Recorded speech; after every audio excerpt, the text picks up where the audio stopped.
देखो स्टूडेंट्स, हमने पिछली क्लास में जो हमने किया था सर वो हम आपकी लोगों ने आवाज नहीं आ डिमोनेटाइजेशन। रही। अब आ रही है? Am I audible now?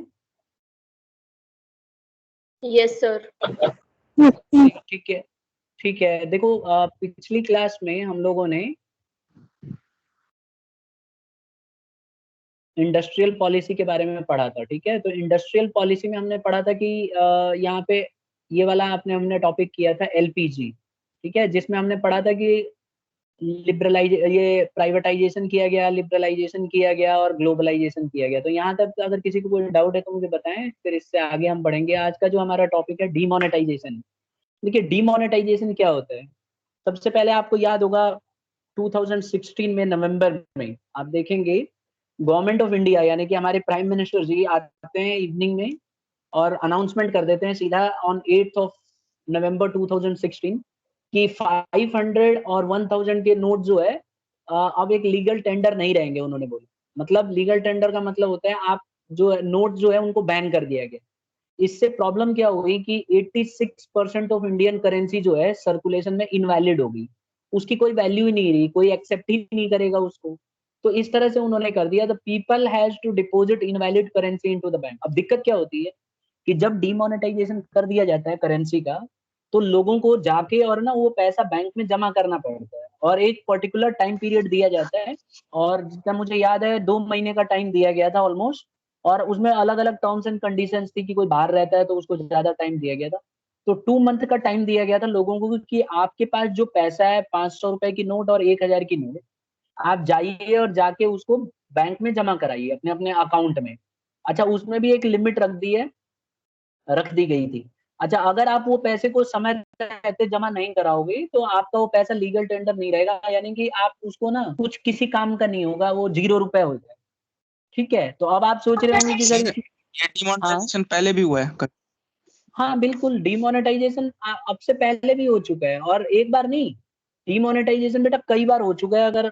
अगर सही रिकॉल कर रहा हूँ तो डीमोनेटाइजेशन आप देखोगे ना कई बार किया गया है। अगर आप देखो डीमोनेटाइजेशन को करने का एक तो इंडियन बैंक ने अगर डीमोनेटाइजेशन की बात करें ना तो मेरे ख्याल 3 बार तो हो ही चुका है। ठीक है, अगर एक बार 1946 में डिमोनेटाइजेशन किया गया था। ठीक है, और अगर मैं सही हूं तो एक बार 1954 में भी डिमोनेटाइजेशन किया गया था 1000, 5000 और 10,000 की नोट। ठीक है, और ये जो है 1978 में जब मोरारजी देसाई थी गवर्नमेंट उनकी, तो उस समय भी एंटी सोशल एक्टिविटीज को रोकने के लिए डिमोनेटाइजेशन किया गया। तो 3 बार तो मेरी नजर में डिमोनेटाइजेशन पहले ही हो चुकी है। एक बार डेट फिर से बता देता हूँ, अगर लिखना है तो आप लोग लिख सकते हो।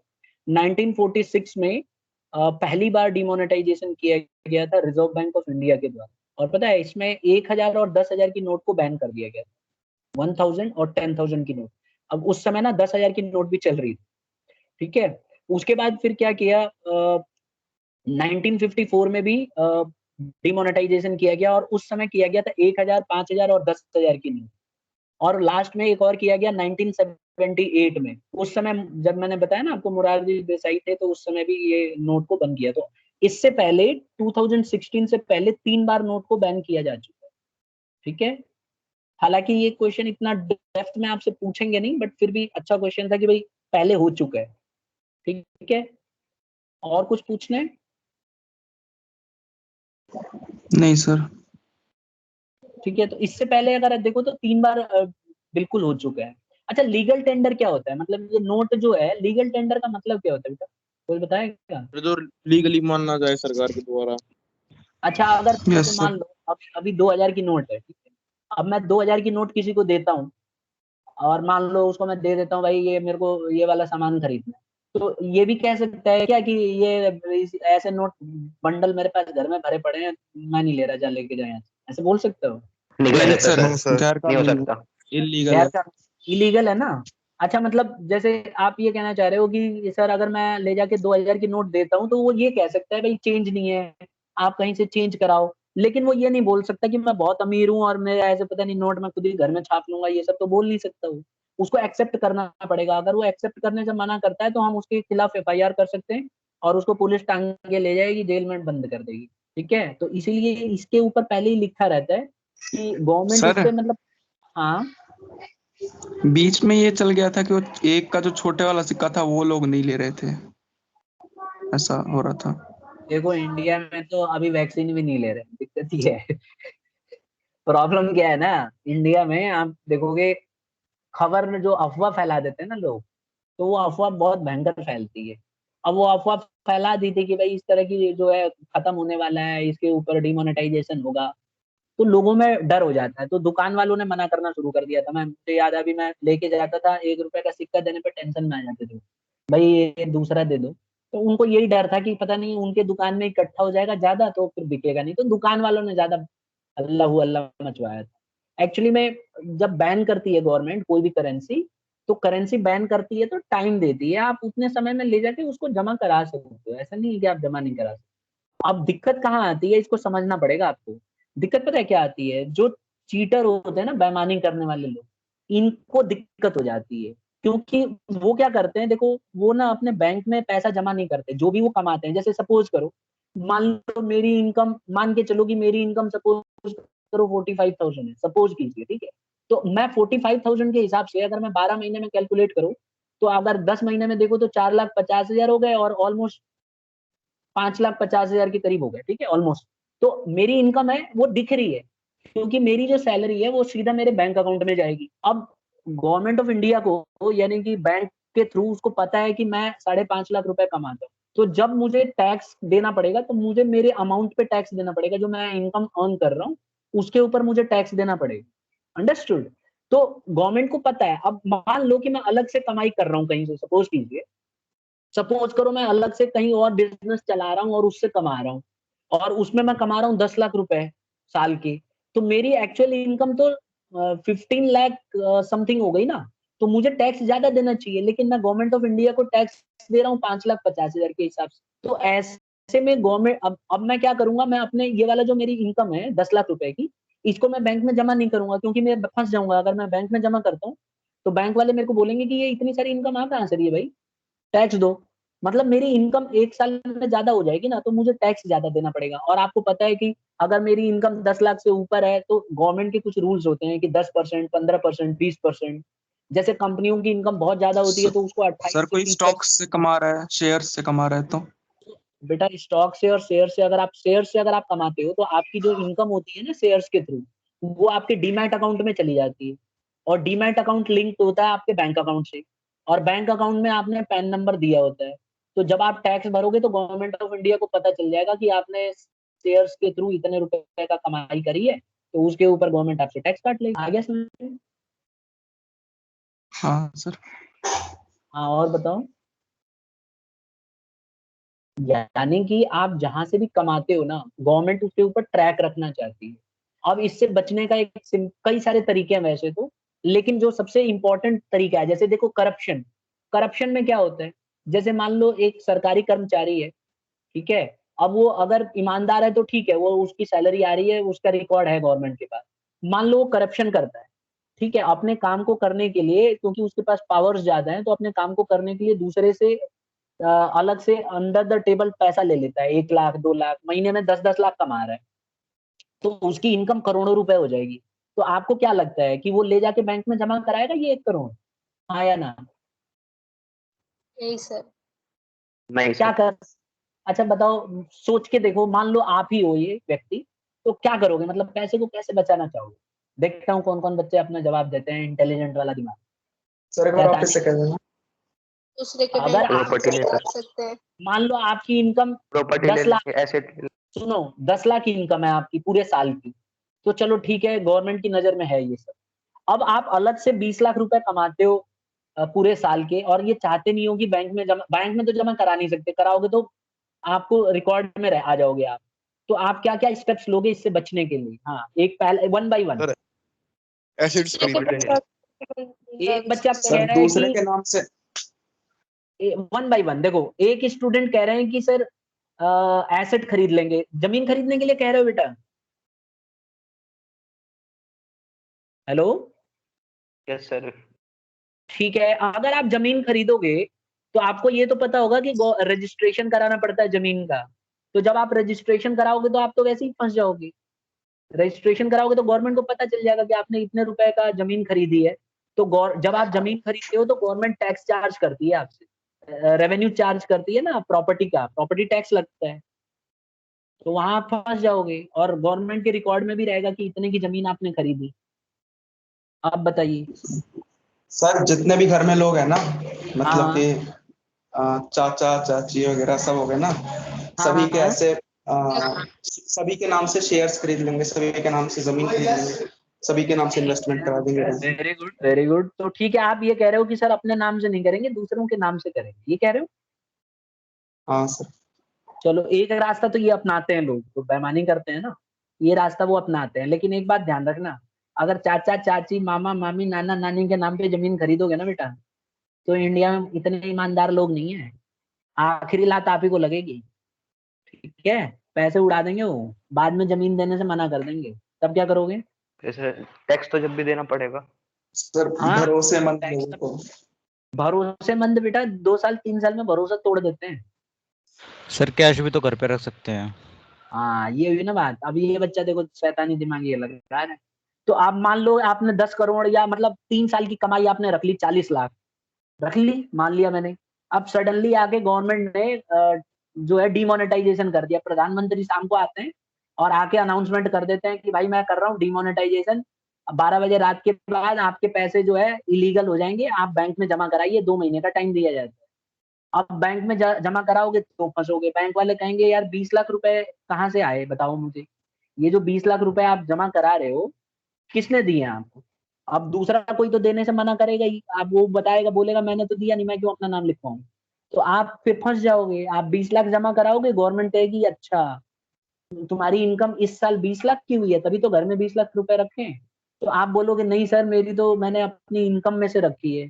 तो वो कहेंगे कि आपकी जो सैलरी आती थी वो सारी सैलरी यहाँ है और खर्चे के लिए आपने इतने रुपए निकाले, 20 लाख रुपए आपने खर्चे के लिए निकाले नहीं, तो 20 लाख रुपए लाके जमा कहाँ से करा रहे हो? अब आपको एक्सप्लेन करना मुश्किल हो जाएगा। ठीक है, और जब आप जमा कराओगे ना तो सर गवर्नमेंट सीए आपके रख ऊपर लूंगा सर साथ में। क्या करोगे? सर साथ में सीए रख लूंगा एक। बेटा सीए भी दिमाग नहीं लगा पाएगा ना, मैं आपको बता तो रहा हूँ। आपको सर वे आप तो इसका भी है। क्या है बताओ? Sir okay. जब अभी हुआ था डिमोनेटाइजेशन तो इसमें भी तो लोगों ने यही करा था कि लोगों के बैंक में पैसे जमा करके थोड़े थोड़े और उन्हें थोड़ा कमीशन दिया और अपने में ट्रांसफर करवा लिए। तो यही तो सबसे बड़ी गलती हुई गवर्नमेंट की। एक सबसे बड़ी गलती क्या थी कि देखो बैंक जो है ना, मैं पीछे 11th क्लास में पढ़ा चुका हूँ कि बैंक जो है आ, ये डिपार्टमेंटल अंडरटेकिंग में आता है, मतलब स्टेटरी कॉर्पोरेशन, सॉरी स्टेटरी कॉर्पोरेशन में आता है। तो गवर्नमेंट का पूरा कंट्रोल नहीं है बैंकों पे। तो गवर्नमेंट ने रूल बना दिया था कि जो भी व्यक्ति जमा करेगा अपने खाते में ही जमा करेगा, और एक सर्टेन लिमिट रख दी थी, और इससे ज्यादा जमा करेगा तो उसको पेनल्टी देना पड़ेगा और उसके ऊपर टैक्स चार्ज होगा।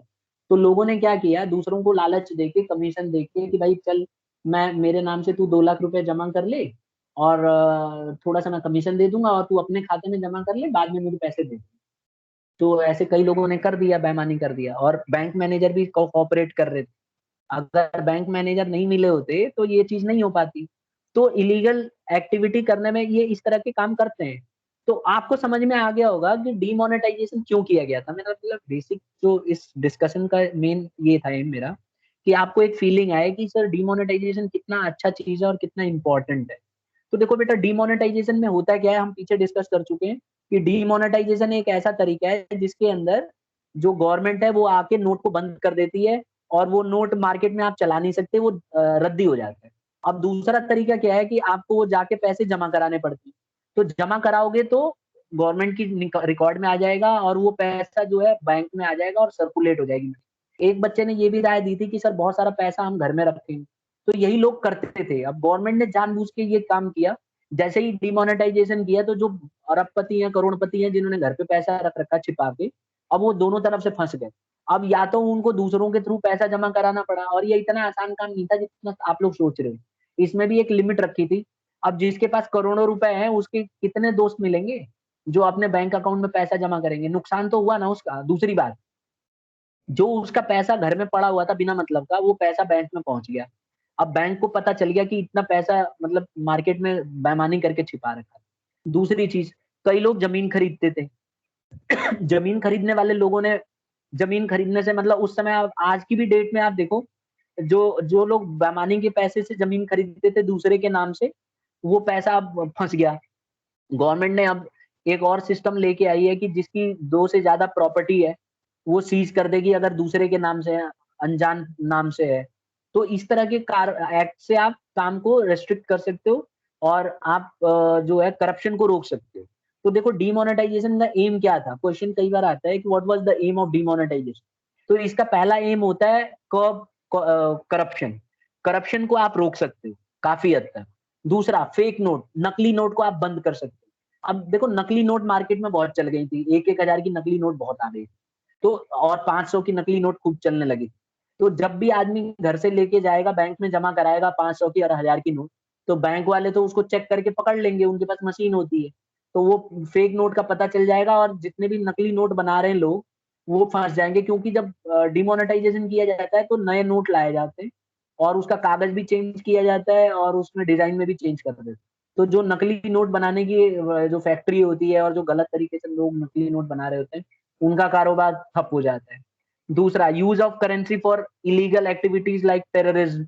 अब देखो टेररिस्ट क्या करते हैं, टेररिस्ट जो है 1000 की नोट 500 की नोट चलाते हैं, क्योंकि वो टेररिस्ट जब आते हैं किसी कंट्री में तो वो नकली नोट लेके या फिर पाकिस्तान से नोट बना के छाप के और भेजा जाता है उन्हें। तो टेररिस्ट थोड़ी ना बैंक में जाएगा कि ये लो जी मैं टेररिस्ट हूँ, मेरा अकाउंट नंबर ये है और इतना पैसा है मेरे पास, ये जमा कर लो, तुरंत फंस जाएगा। तो सबसे ज्यादा दिक्कत हुई टेररिस्टों को। आपने नोटिस किया होगा 2016 में नवंबर 8 के बाद जब वो उन्होंने कर्व कर दिया था, मतलब डिमोनेटाइजेशन लाए थे, तो टेररिज्म कम हो गया था, क्योंकि टेररिस्ट के पास पैसे ही नहीं थे, नए नोट लाने के लिए उनको बैंक जाना पड़ता और टेररिस्ट कभी बैंक जाएंगे नहीं। तो उस समय न्यूज में आने लगा था कि उन्होंने करेंसी वगैरह की चोरी करनी पड़ी, क्योंकि खाएगा पिएगा कहाँ से वो, सिक्के लेके थोड़ी ना टेररिस्ट घूमेगा तो उसको प्रॉब्लम हो गई। ठीक है, फिर accumulation of black money generated by income that has not been declared to the tax authority. अब क्या हुआ, जो टैक्स अथॉरिटीज, आपने मतलब कई लोग बेईमान थे तो उन्होंने क्या किया था, घर में ही अपना पैसा छिपा के रखा हुआ था, तो अब उनको टैक्स दिखाना पड़ा अपने बैंक में। मजबूरी में क्या नहीं करेंगे, मजबूरी में भाई जाना ही पड़ेगा। तो जो भी पैसा था ले जाके बैंक में उन्होंने जमा कराया। जमा कराया तो गवर्नमेंट ने पूछा भाई इतने पैसे कहाँ रख रखे थे आप, बताओ कहाँ से आए। अब वो फंस गया, उसने बोला सर मैंने छिपा के रखा था, मैंने कहीं ना कहीं से, बहाना ही नहीं बता पाया कुछ।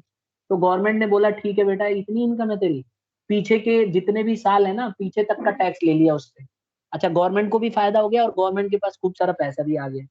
ठीक है, तो सर आप देखो, फाइन भी तो लगा देते पेनल्टी वगैरह। हाँ फाइन तो लगाते ही है, ये फाइन ही तो है। उसको बोलेंगे अच्छा इतनी इनकम थी, तूने हमसे छिपाया था, पिछले साल भी तूने टैक्स कम भरा था, उससे पहले भी टैक्स कम भरा था, पीछे तक का टैक्स काट लिया उससे। मतलब वो ना घर का ना घाट का वाला सिचुएशन हो।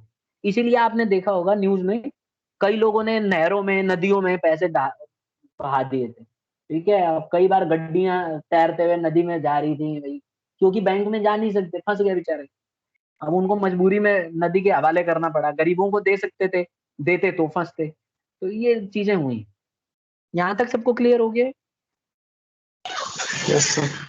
तो अगर आपसे पूछा जाए कि डीमोनेटाइजेशन क्या होता है, तो करेक्ट आंसर होगा कि सर डीमोनेटाइजेशन एक ऐसा तरीका है जिसमें पैसे को, जो लीगल नोट होती है ना, उसको बैन कर दिया जाता है। तो ये देखो, ये वाला आंसर लिख देना डीमोनेटाइजेशन का मीनिंग में, कि डीमोनेटाइजेशन क्या होता है उसकी डेफिनेशन में।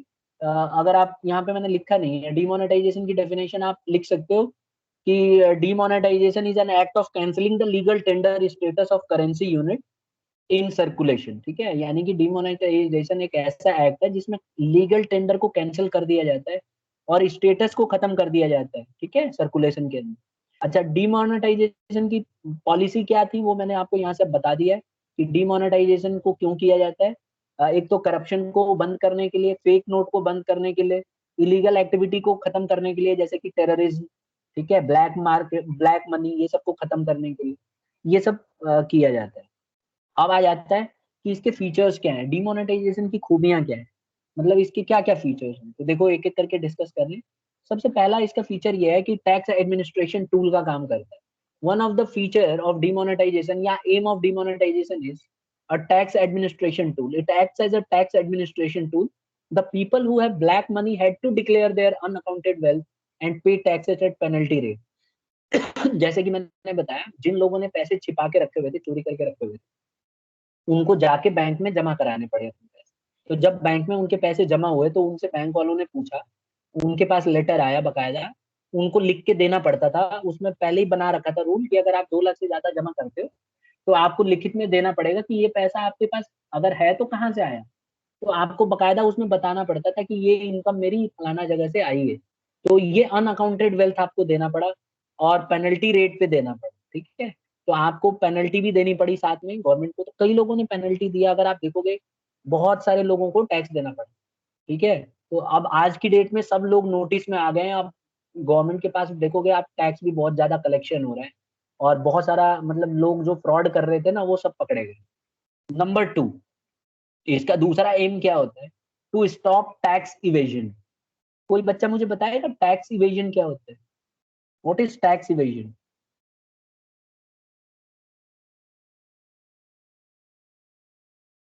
क्लास नहीं पता? चलो मैं बता रहा हूँ। देखो, टैक्स इवेजन एक ऐसा तरीका है जिसमें आप ना टैक्स को मतलब इलीगल तरीके से बचाने की कोशिश करते हो। अब टैक्स इवेजन एक मतलब आप यूं कह सकते हो कि ये एक इलीगल एक्ट है, मतलब ये कानून इसको अलाउ नहीं करता और लोग अपना टैक्स बचाने के लिए 3-4 काम कर सकते हैं। जैसे कई बच्चों ने मुझे आइडिया दिया और एकदम सही सही आइडिया। एक आइडिया ये है कि अगर आप टैक्स इवेजन करना चाहते हो तो जैसे मान लो किसी की इनकम सपोज करो 6 लाख रुपीज है, तो उसने बैंक में अगर पैसा जमा कर रखा है तो उसको इंटरेस्ट भी मिलता है। तो वो अलग से होने वाली कमाई को ना बताए, दूसरी कमाई को वो बचा ले, मतलब छिपा ले। तो ऐसे में टैक्स इवेजन हो सकता है, ठीक है। कई बार क्या होता है कि कई लोगों ने ना मतलब इनकम उनकी दूसरे सोर्स से भी होती है। जैसे अपना किराए पे घर दे रखा है तो वहां से उनको इनकम हो जाती है, ठीक है। तो वो छिपा देते हैं। तो जब वो टैक्स रिटर्न फाइल भरते हैं तो उसमें पूछा जाता है कि आपकी साल में इनकम कितनी हुई, क्या आप घर से भी कमा रहे हो, क्या आपने किराए पे मकान दे रखा है। तो वहां पे वो नो नो करके भेज देते हैं, मतलब वहां से इनकम नहीं दिखाते, तो गवर्नमेंट को पता ही नहीं चलता है। तो इस तरह से टैक्स इवेजन किया जा सकता है, नंबर 1। नंबर 2, मान लो किसी ने घर खरीदा, तो घर खरीदा तो वो प्रॉपर्टी थी मान लो 80 लाख की और उसने दिखा रखा है कागज में कि 40 लाख की प्रॉपर्टी है। कई बार आपने देखा होगा ये जो प्रॉपर्टी डीलर होते हैं, आपसे जब जब जमीन खरीदोगे तो आपको वो बोलते हैं कि भाई इतने की मकान है, ठीक है, मतलब जमीन की प्रॉपर्टी का जो रेट है 80 लाख है। लेकिन आप अपनी जमीन के कागज में देख लेना, बहुत कम अमाउंट लिखा रहता है। जो सरकारी रेट चल रहा होता है ना, वो रेट लिख देते हैं। तो इससे दोनों को फायदा हो जाता है, एक तो जिसने बेचा है उसको भी फायदा हो जाता है और जिसने खरीदा है उसको भी फायदा हो जाता है, टैक्स कम पड़ता है। तो टैक्स जानबूझ के कागजों में ना उसका अमाउंट कम करके दिखा देते हैं। तो ये भी टैक्स इवेजन है, ये इलीगल है। अगर गवर्नमेंट को पता चल जाए कि इसने फ्रॉड किया है और बेईमानी की है तो गवर्नमेंट आपके ऊपर आपको जेल में डाल सकती है। लेकिन मतलब आप समझ रहे हो ना, लॉ एंड ऑर्डर इंडिया का ज्यादा अच्छा नहीं है। अगर मैं मतलब एक न्यूज़पेपर में मैंने पढ़ा था 2015 में, जो टैक्स इवेजन के मामले में सिर्फ नियर अबाउट 1660 लोग गए थे जेल में बस। जबकि हमारे 15 मिलियन लोगों मतलब लोग हैं टैक्स देने वाले, उसमें से सिर्फ 1660 लोगों ने फ्रॉड किया हो। सोच के देखो, मतलब गवर्नमेंट भी पता है ऐसे ही है कि भाई पकड़ ही नहीं पाती लोगों को, ठीक है। तो लोग फ्रॉड करते हैं, इवेजन करते हैं और गवर्नमेंट को पता ही नहीं चलता है। पता चलता है तो उसके पास कोई रूल ही नहीं है पकड़ने के लिए उसको। तो गवर्नमेंट ने ये जो डीमोनेटाइजेशन से सबसे बड़ा फायदा क्या है कि आप टैक्स इवेजन को पकड़ सकते हो। कैसे पकड़ सकते हो? जैसे मान लो कोई आदमी है, उसकी इनकम साल की 6 लाख है और अलग से कमा रहा है वो, यानी कि वो एक साल में 20 लाख कमा रहा है और कागजों में सिर्फ 6 लाख दिखा रहा है। तो जब आप डिमोनेटाइजेशन करोगे तो बैंक में तो जमा कर नहीं रहा होगा वो बेचारे ने घर में रखा होगा, वो फंस जाएगा और उसको ले जाके बैंक में जमा कराना पड़ेगा सारा पैसा। तो अब ऐसे में टैक्स इवेजन पे रोक लग सकती है। तो वही चीज मैं समझा रहा हूँ कि डिमोनेटाइजेशन से टैक्स इवेजन पे रोक लग सकती है। Am I clear now class? Yes sir. तीसरा तीसरा इसका एम क्या था कि टू चैनलाइज द सेविंग। देखो तीसरा एम ये था कि वो चाहते थे ना डिमोनेटाइजेशन से, हमारे प्राइम मिनिस्टर ये चाहते थे कि पैसे को ना सही जगह चैनलाइज किया जाए। अब देखो होता क्या है, कई लोग घर में ले जाके पैसे रख लेते हैं, जमा करके रख लेंगे और आराम से अपना बेड में। अभी मैं आपको बताऊं, नांगलोई का स्टोरी है। जब डिमोनेटाइजेशन हुआ था तो नांगलोई में एक डॉक्टर थे, मतलब हस्बैंड वाइफ दोनों डॉक्टर थे, उनको हार्ट अटैक आ गया था, ठीक है। अब प्रॉब्लम क्या हुई थी, उन्होंने ना घर के अंदर ही फर्श के नीचे मतलब ऊपर पत्थर की टाइल लगाई थी फर्स्ट फ्लोर पे, और मतलब पत्थर लगा रखे थे और उसके नीचे उन्होंने नोट बंडल भर रखे थे पूरे। अब आप, मुझे ये नहीं समझ में आ रहा है कि मिस्त्री कहाँ से लाए थे। सबसे खतरनाक काम तो ये हुआ कि मिस्त्री, भाई या तो खुद ही करा होगा उन्होंने, बड़ा आसान काम नहीं है। तो वो पैसे जब तोड़े गए ना फर्श, उन्होंने लेटर में लिख दिया था वहां पे, मतलब कि भाई हम लोगों ने इतना पैसा छिपा रखा है, और उसके बाद फिर आत्महत्या कर ली। जब गवर्नमेंट ऑफ इंडिया मतलब पता चला और उसमें सुसाइड लेटर में तो तोड़ा गया, तो उसमें करोड़ों के प्रॉपर पैसे निकले, करेंसी। तो इस तरह से होता है। अब इसमें क्या है, उनके पैसे गवर्नमेंट ने जब्त कर लिए और ले जाके उसको बैंक में जमा कर दिया। अब वो पैसा सर्कुलेशन में आ गया। अब वो पैसा कंपनी जो है अपने, मतलब मान लो ट्रेजरी बिल्डिंग खरीदना पड़ेगा, ठीक है, और वो पैसा जो है गवर्नमेंट के पास आ जाता है, तो गवर्नमेंट उस पैसे का अच्छी जगह इस्तेमाल कर सकती है, अपने पॉलिसी में इस्तेमाल कर सकती है, शेयर्स खरीद सकती है गवर्नमेंट ऑफ इंडिया। तो ये सारा पैसा जो है अच्छे तरीके से चैनलाइज हो जाए। तो दूसरा तीसरा इसका एम यही था कि पैसे को प्रॉपर तरीके से चैनलाइज किया जाए। और डिमोनेटाइजेशन की वजह से लोगों ने घर में जो पैसे रखे थे ना, वो ले जाके बैंक में जमा कराने पड़ गए। अब मैं आपको बताऊं, घर में कई सर, जगह। हाँ। अगर कोई पैसे का जो ब्लैक मनी हो उसका सोना खरीद लो और फिर उसे ऐसे फर्श के नीचे दबा दे, फिर तो सर वो, अगर रेड नहीं पड़े उसके घर फिर तो पकड़ा ही नहीं जाएगा। हाँ तो ये तो करते ही हैं। आपको याद नहीं है, जब डिमोनेटाइजेशन हुआ था तो रात के 12 बजे तक जो गोल्ड की दुकानें थी वो वहां पे रश हो गया था, लोग जा जाके सोने खरीद गोल्ड खरीद रहे। याद है ना आपको? गवर्नमेंट ने यस वो भी सर। बैन कर दिया था कि जब भी आप गोल्ड खरीदोगे तो दुकान वाला जो गोल्ड खरीदेगा दुकान से, वो जो सुनार था ना वहाँ पे गोल्ड जो बेचते हैं, उनको पैन नंबर लेना होता था, और कितने अमाउंट का गोल्ड किसको बेचा, उसका अकाउंट नंबर, पैन नंबर सब दिखाना पड़ता था। तो आप खरीद लो, फंस जाओ।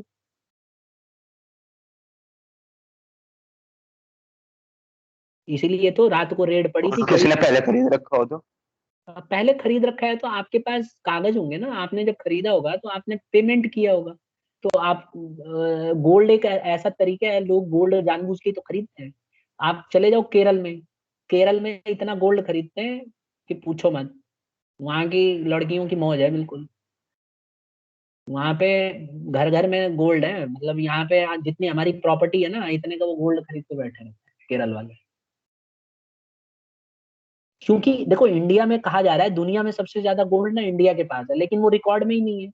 कोई आदमी आपके घर में, आपने गोल्ड खरीद रखा है तो गवर्नमेंट को पता ही नहीं है कि इस घर में कितना गोल्ड है। ठीक है, यहाँ तो दहेज में गोल्ड दे देते हैं, तो उससे रिकॉर्ड ही नहीं रहता गवर्नमेंट के पास गोल्ड कहाँ कहाँ सर्कुलेट हो रहा है, किसी को नहीं पता।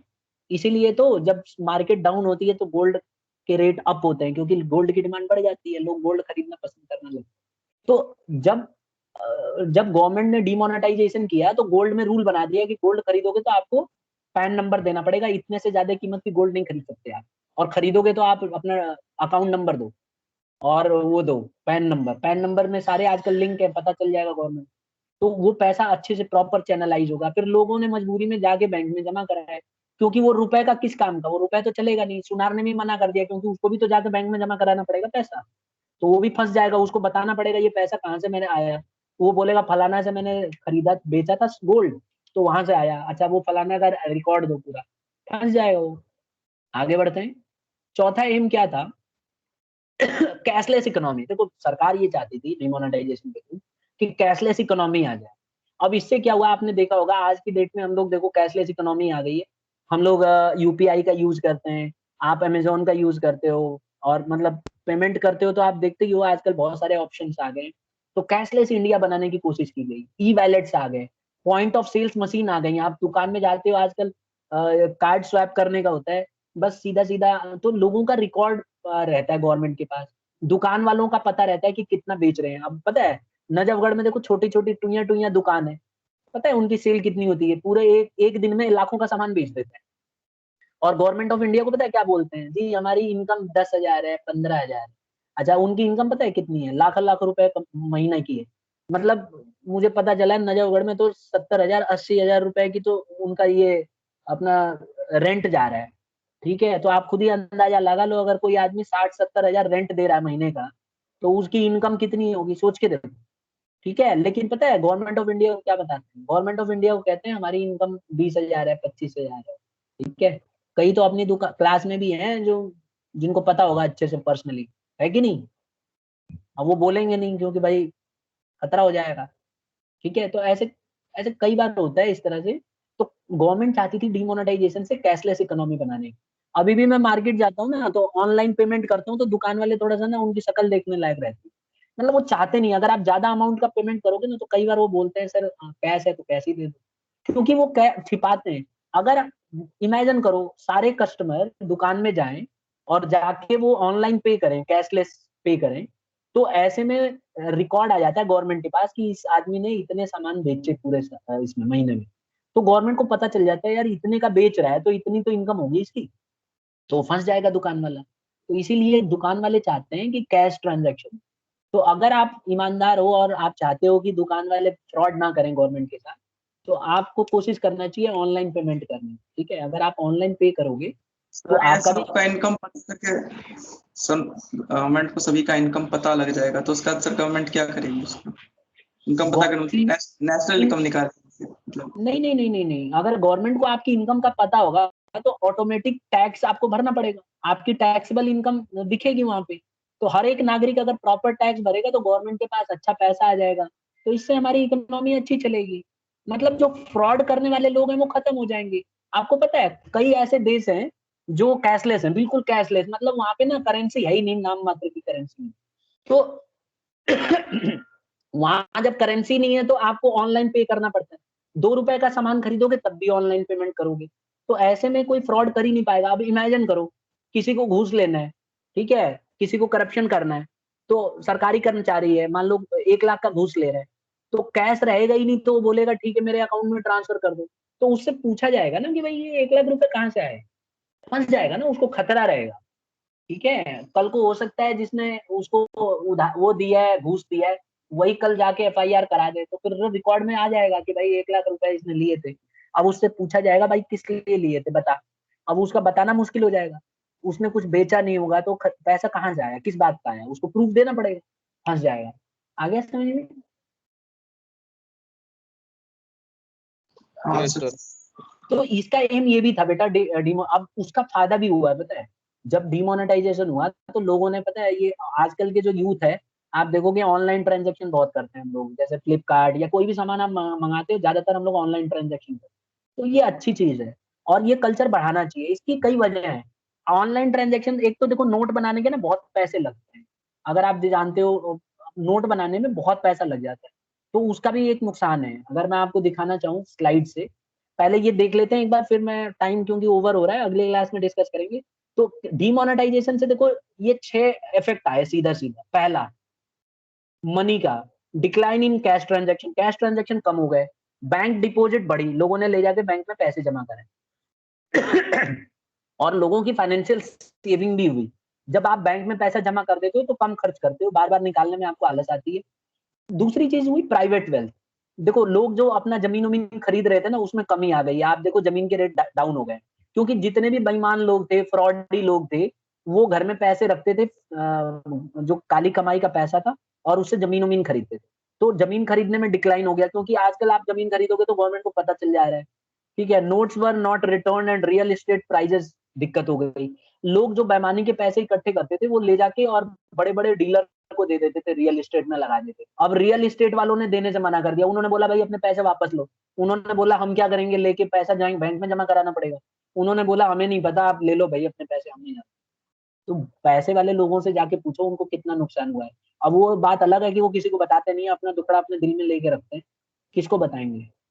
फिर आ जाता है, इसीलिए आपने देखा होगा पैसे वाले लोग बहुत गालियां दे रहे थे प्राइम मिनिस्टर, क्योंकि इससे उनका भयंकर नुकसान हुआ, करोड़ों का चूना लग गया।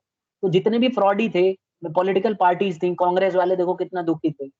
ठीक है, तो बहुत रो रहे हैं, आज तक उनका दुखड़ा आ जाता है टीवी पे, मैं देखता हूँ कई बार चैनल में डिस्कशन हो रहा होता है, तो वो डिमोनेटाइजेशन वाला पॉइंट जरूर लाते हैं, क्योंकि उनका दर्द है ना, वो दर्द उनसे, मतलब वो बता भी नहीं सकते और छिपाना भी पड़ता है, क्या करें।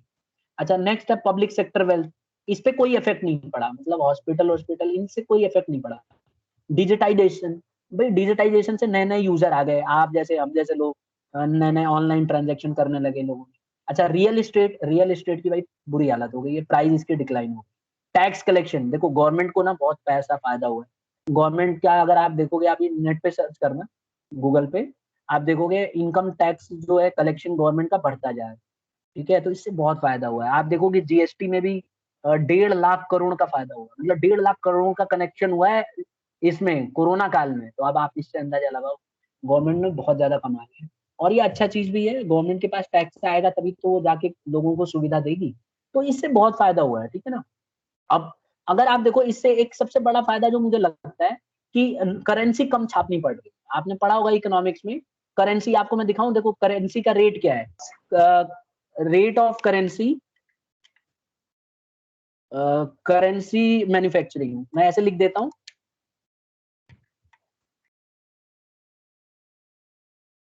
Manufacturing cost. अब देखो यहाँ पे एक बार थोड़ा सा दिखाना चाहूंगा आपको, मैन्युफैक्चरिंग कॉस्ट कितनी है। आप देखो यहाँ पे स्क्रीन पे देख रहे होगे, 20 रुपए को बनाने में, 20 रुपए की नोट बनाने में 1 रुपया लगता है, दिख रहा है स्क्रीन पे क्लास? Yes sir. अब देखो 50 रुपए बनाने के लिए 1 रुपए 1 पैसे लगते हैं, 100 रुपए की एक नोट बनाने के लिए 1.5 रुपए लगते हैं। ठीक है, और 500 की नोट छापने में, एक नोट छापोगे तो 2 रुपए 57 पैसे, 2 रुपीज 57 पैसे लग रहे हैं। अब अगर मान लो ऑनलाइन ट्रांजेक्शन होने लगा तो इतने रुपए की तो बचत हो जाएगी, यही पैसा आपको कैशबैक मिलेगा। समझ गए? अब आप एक बात बताओ, 500 की नोट आपने छाप दी, अब ये नोट कितने दिन चलेगी, अंदाजे से बताओ। सर ये नोट तो 2 साल, 1 साल, चलती 3 साल रहेगी के ना? बाद, अरे बेटा कभी तो फटेगी, हाँ सर, फट जाएगी। तो उसका नया फिर से बनाना पड़ेगा ना आपको। मतलब इंडिया में देखते नहीं हो क्या हालत करते हैं नोट की, कई लोग तो उसको फोल्ड करके ऐसे रखते हैं जैसे मिठाई है, मतलब उसको चबा उबा के ऐसे कर देते हैं, तो वो ज्यादा दिन टेप से चलती नहीं। चिपका देते हैं। क्या? फिर वो टेप से चिपका देते हैं। हाँ, टेप वाली तो खैर चलेगी नहीं आजकल, कई लोग तो पहले उस पर नाम लिख देते थे। ठीक है, मतलब क्या बताऊं मैं, मतलब कई लोग उस पर ऐसे ऐसी चीजें लिख देंगे कि वो चलेगी नहीं नहीं नोट। सर, वो जब तक नंबर वाले जगह से नहीं, जब तक फटा है ना तब तक चला सकते हैं इसको। अरे वो तो आपको बैंक में ले जाके जमा कराना पड़ता है। तो आप एक चीज देखो ना, गवर्नमेंट टैक्स आपसे चार्ज काटती है, फिर पूरे पैसे वापस नहीं करती। आप अगर 1,000 की नोट ले जाके जमा कराओगे तो आपको पैसे लगते हैं, चार्जेस लगते हैं आपको। अच्छा देखो यहाँ देखो, 1 रुपए को बनाने में देखो कितना लग रहा है। The average cost of manufacturing a single 1 rupee coin is 1 रुपी 11 पैसे। अब बताओ, 1 रुपए का सिक्का बनाने में 1 रुपए से ज्यादा लग रहा है, अब बताइए सर वो चेंज हो गया, वो सर चेंज कर दिया एक का सिक्का। क्या। अब 70 पैसे ही लगते हैं। वो सर छोटा वाला सिक्का इसलिए तो लेके आए थे। बेटा सिक्का मैं बड़े अभी वाले लेटेस्ट, मैं गूगल से ही तो सर्च करके बता रहा हूँ, मैं घर से तो बता नहीं रहा हूँ। ये देखो आरबीआई ने रिवील, प्रदीप हाँ फोन सर। कर आरटीआई, देगा। तो सर 70 पैसा लगता है अब। चलिए ठीक है, आपकी बात मान लिया मैंने, 70 पैसा लग रहा है, तो लग तो रहा है ना। तो डीमोनेटाइजेशन से ये ऑनलाइन ट्रांजेक्शन करने से बड़ा फायदा है। ऑनलाइन ट्रांजेक्शन मैं कहूंगा आप भी करिए, और मेरे ख्याल से आपको एम समझ में आ गया होगा। ठीक है, तो इसका इम्पैक्ट जब पूछेगा तो ये इम्पैक्ट है, ये मैं आपको स्लाइड भेज दूंगा आज, और मैंने स्लाइड अपडेट कर दी है आगे तक की, तो आज मैं जो स्लाइड भेजूंगा इसको सेव कर लेना। ठीक है, तो ये जो है, ये जो चार्जेस लगते थे इसके पहले। तो आज इतना ही खत्म करते हैं, वी आर रनिंग लेट, तो आज इतना ही करते हैं, इतना आप कर लीजिएगा और इसको नोट्स बना लीजिए। ठीक है।